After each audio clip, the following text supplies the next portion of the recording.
अपनी गलती का एहसास वही करता है, वही झुकता है तुम्हारे आगे जिसे रिश्तों की कदर होती है, जिस अपने इंसान की कदर होती है। उस इंसान के लिए उसकी ईगो, उसकी सेल्फ रिस्पेक्ट भी तुम्हारे ऊपर नहीं होती। वो हर हाल में तुम्हें चूज करता है और तुम्हारे साथ रहता है, चाहे हालात कितने ही क्यों ना बिगड़ जाएं। जो लोग अपने आगे दूसरों को रखते हैं ना, उनके जहन में भी धोखा देने का ख्याल नहीं आता।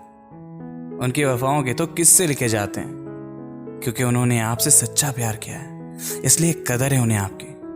और ये कदर हर मोड़ पे किसी न किसी वे में महसूस करा ही देते हैं। अगर आपकी जिंदगी में भी कोई है ऐसा शख्स जो आपके लिए इतना कुछ करता है, उसका साथ कभी मत छोड़ना। उसे समझना, उसके साथ रहना, उसका ध्यान रखना। वो तुम पर दुनिया जहान की मोहब्बत लुटा देगा, बशर्ते कि तुम्हें भी उसको उसके हिस्से का प्यार और इज्जत देनी होगी।